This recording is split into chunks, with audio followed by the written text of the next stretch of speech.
Hey everyone, this is the LEGO Marvel Spider-Man Venom Crawler set. The main thing that you build here is clearly derived from a Spider-Man mount that we got not too long ago, but let's take a closer look. In addition to the main build, the set comes with Carnage, Iron Venom, Spidey of course, and the very best, the very most appropriate, totally unnecessary Spider-Man vehicle that LEGO has ever made. And no, I'm not even joking. I'm not being sarcastic. This is fantastic because this is the Spider-Mobile, first introduced in 1974. Yes, I did have to look up that year. This is an in-universe joke, practically. It's something that Spider-Man got as a product placement contract because he needed money. He himself thought it was a stupid idea, that he doesn't need a vehicle because obviously he doesn't, right? But this was, this is canonical. This is actually in universe, and it was funny there.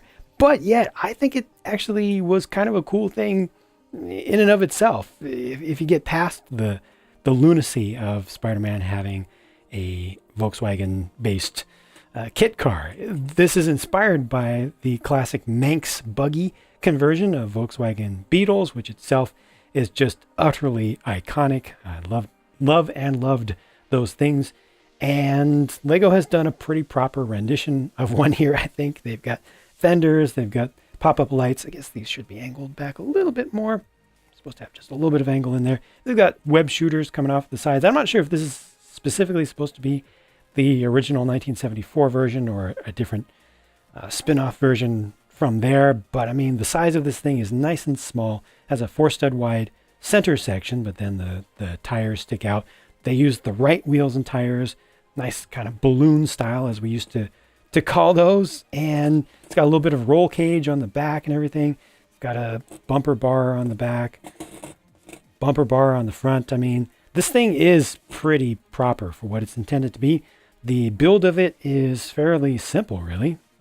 It doesn't use a preformed chassis piece or anything. I do appreciate the use of the inverted tiles underneath there so that this low thing can still be played with on low pile carpeting without getting caught up all the time.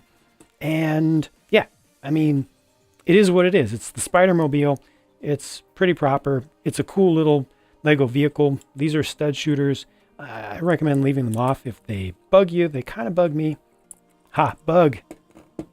Spiders aren't bugs, but the Manx buggy was.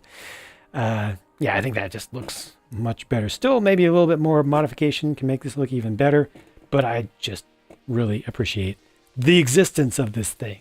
Unfortunately, I do not still have the Spider Crawler set on hand to compare this to. My apologies for that, but this is very, very similar. I think it's a little bit more refined in its action, and the idea here is that this actually will crawl along. That's pretty cool, right? Without looking at it too closely, I mean, that's just a good look. It's a little bit clunky in how it's done, but the end result is pretty fantastic. And especially the fact that it actually taps on the ground like that, as long as you set up the angles of all the ends of the legs just right. I can't ask for better than that for what it's trying to be. Now, this does feature a lot of articulation, manual articulation, that you can manipulate on your own. And it also has a bunch of stickers. I'd say too many stickers, but you can leave them off easily. So as far as articulation is concerned, I mean, all of these have at least one joint. No, they all have 2 joints. Just wanted to verify that. They all have 2 joints. Every other one has a ball joint, so you can move that around. And then just a single axis joint right here. A hinge. And again, you can just line those up to make sure that they actually tap on the ground, like so. And then this back here just has... so these centermost legs just have single axis joint right here and a single axis joint right here. So you can bring them up and down to kind of curve them a little bit differently. But I think you want to keep this inner one relatively straight to get that to work properly. The mechanism here is really good. If you're not familiar with that, underneath there's just a single little bicycle wheel, basically. It's the thinnest, I think the thinnest tire that LEGO makes, period. It goes on top of a Technic pulley piece, and ultimately it's just turning this cam right there, that gray piece, and you can see the parts that are connected to it. That's the full mechanism. So these inner legs just rest on top of those arms. They're just resting there, and they just can kind of flop around. And it's effective, right? It's a good look. All that matters ultimately is that, and that's great. Now this does accommodate 2 figures, so you can have a driver, if you will. It doesn't really need to be a driver per se, does it? Right? I mean, come on. It's Venom. You just biomass. Do whatever you want with it.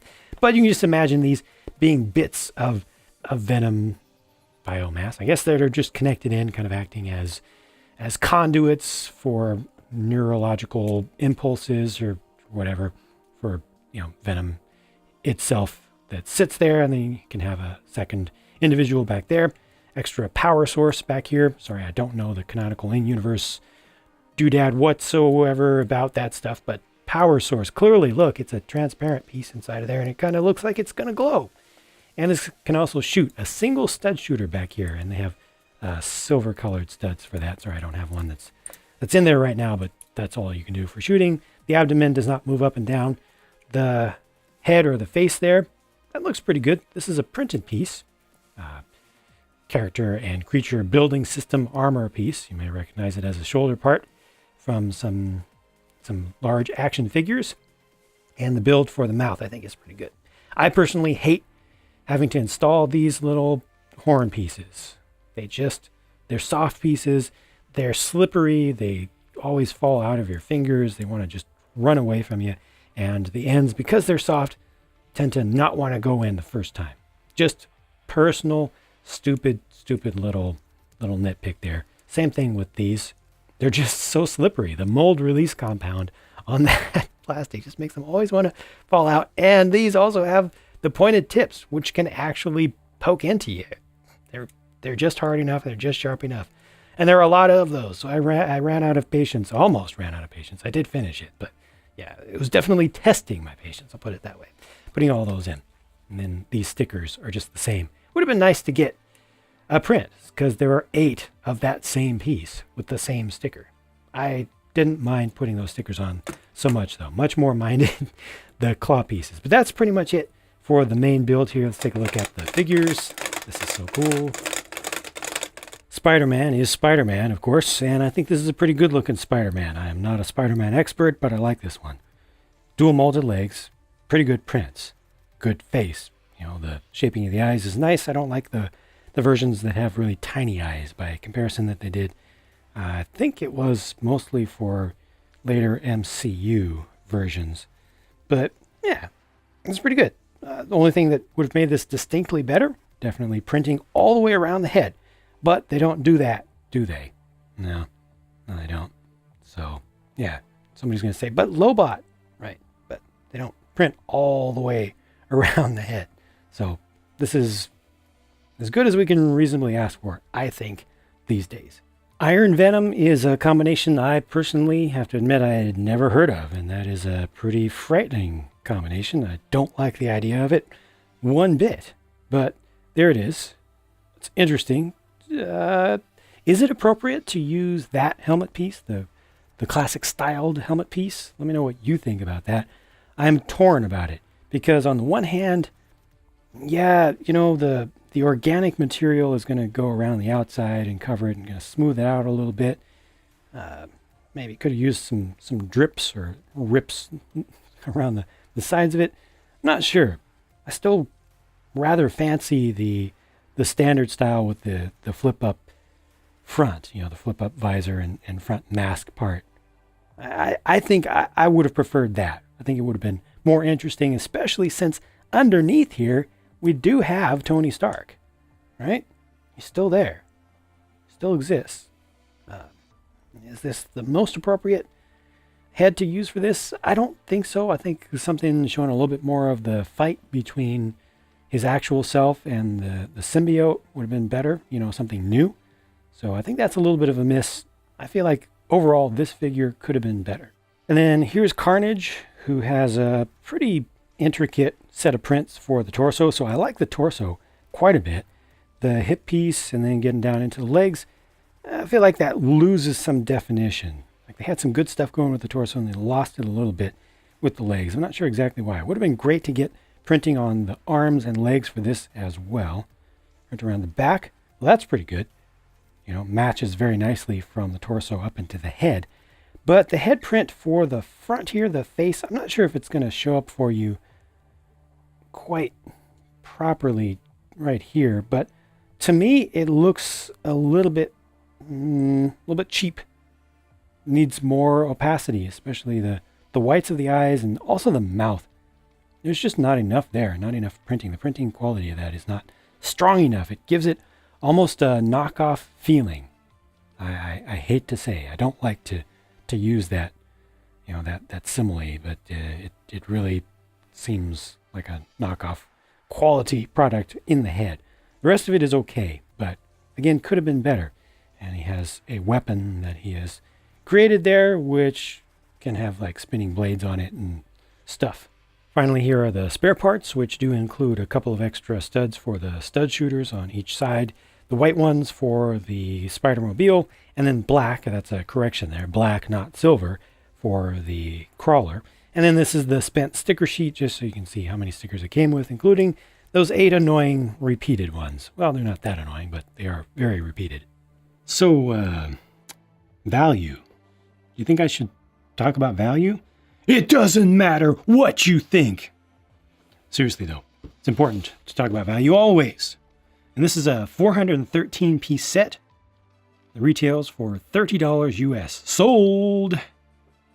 Yep, I'm good with that. It does not come with an extraordinary number of 1x1 pieces. Yeah, there are some, but not so many that it's dramatically skewing the price to part ratio of this. It does have a fair number of medium, decent sized parts. And I just feel like the value is there for the amount of stuff that you get in total, for how well this mechanism works, how cool the little side build is, and forget about its history and everything, just looking at just what is actually here. It's worth it. I definitely feel like the minifigure selection could have been better. The Spidey is fine. The Iron Venom is not quite there. Let me know what you think about that, though. I'm not an expert on Spider-Man stuff. Definitely not an expert on Venom stuff. I could be completely wrong on that. Let me know. And the Carnage, just the print quality is not there. Definitely needed to be better. And the more I look at that in person, the less happy I am with it, to be honest. Because of that, is that a Keat orange color that they print out? No, I think it's medium nougat for the yellowish color. And it's just not opaque enough. I mean, maybe it's not supposed to stand out too much. But then when I look at the face, the whites of the eyes are not good enough. You know, they do print above the seam that goes right around the forehead where the curve at the side of the main piece comes down, and there's a seam right there. So that messes things up a little bit, but the rest of the eye is not good enough. And it's just not well enough defined. Could have been better. So the figures, I feel, in general, are the weak points of the entire thing. Beyond that, pretty good. Super happy with this, obviously. Could have used more prints, or at least one more print for the crawler, but otherwise, yeah, I could have done without all the barb and spike pieces myself. But if you hate those, just leave them off. It's very easy to do, and they don't really add that much to the thing, except at the face. You kind of need them there. That's pretty important. The face is well done. So those are my thoughts about this whole set. Again, please let me know what you think, and check out one of the build videos if you'd like to. I've got the real-time build, and I've got the speed build. They are each on their own channels. Find the links in the video description, and I'll talk to you again soon.